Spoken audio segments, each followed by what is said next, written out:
I'm not wearing any pants. Before we get into anything, I just want to thank you guys so much for 1.5 thousand subscribers. We hit it last night on stream. I actually lost it now, but I got the screenshot and that's all that matters. It hit 1.5 thousand subscribers. And it's truly amazing. I just want to thank you guys so much for all your support and just watching my videos and liking my videos and commenting and everything. It just means the world to me that you guys can support me. But when I hit 1500, I noticed something a little bit different, a little bit weird with YouTube, and I'm not sure why it's doing this. Do you know how when you're on a desktop computer, it's not on mobile, but when you're on a desktop computer, in the top right corner there's the YouTube picture, your profile picture. You can click on it and there's a drop down to show all your channels that you have, the amount of subscribers you have. You can go into all your analytics and all that shit. It says Creator Studio or something. When I hit 1500, that says 2K subscribers on it. But when I hover over one of my comments, it still says 1K. And then someone pointed out, maybe because YouTube decides to round it up. Because I had 1501 at the time. Maybe YouTube decides to round it up because 1501 is closer to 2000 than it is to 1000. And it kind of makes sense now, because now that I lost it, it went back down to 1K. So I'm a little bit confused. Like, the logic behind that YouTube is just on point, let me tell you. I don't understand why you just can't make it say 2K once I hit 2K. Yeah, it feels great seeing that it says 2K there, but I know deep down that I don't really have 2K. I really need a new game to play, man. Like, I've been wanting to go back to the older Call of Duties, but it's on last gen, and you can't really compare last gen to next gen. It just feels laggy. The graphics, I really don't give a shit. It just feels laggy when I play it. It's not as smooth. I've been really tempted to go play some MW2, MW3 type things. I just love those two games. But then you gotta deal with the hackers and the modders and the fucking invisible and god mode faggots. It's just a whole...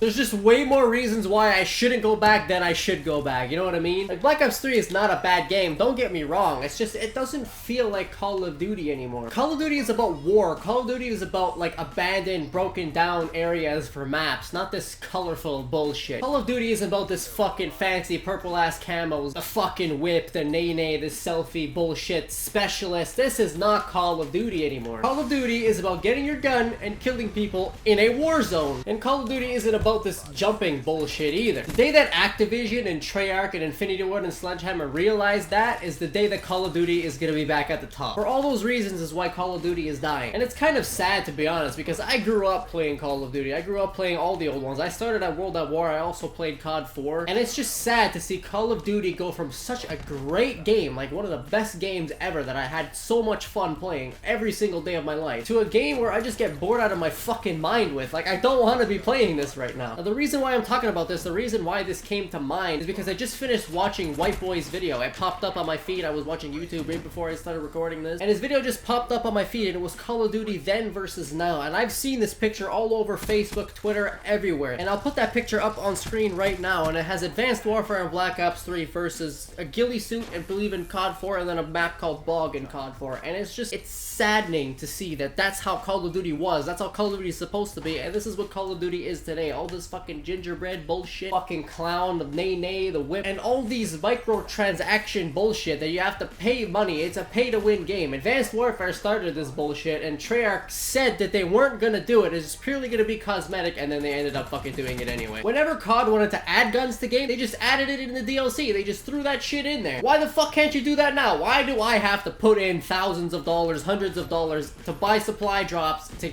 possibly get one of the new weapons? I put in $100 once. I got a few of the new weapons. I didn't get all of them. That's $100 though. I bought the season pass. I should be entitled to get all these motherfucking weapons because I have the season pass. The season pass means I get every single piece of DLC that comes with the game over the course of its life. That's what a season pass is for. That is why they invented them. Why do you have to change this shit now? I actually have pretty high hopes for Ghost 2. I'm pretty sure Infinity Ward is gonna do a better job than Sledgehammer and Treyarch, because even though Ghost was the second worst Call of Duty in history, it still felt like a Call of Duty. It didn't have all this fancy bright bullshit. It still felt like a Call of Duty to me. This does not feel like a Call of Duty. I don't even know what the fuck this feels like, to be completely honest with you. So I actually have faith in Infinity Ward that they are gonna do a good job. Only if they get rid of this jumping bullshit.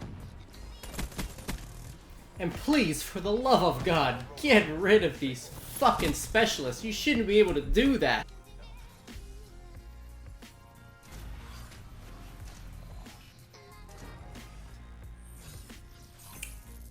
Couldn't have given me a fucking weapon I don't have. Fuck off.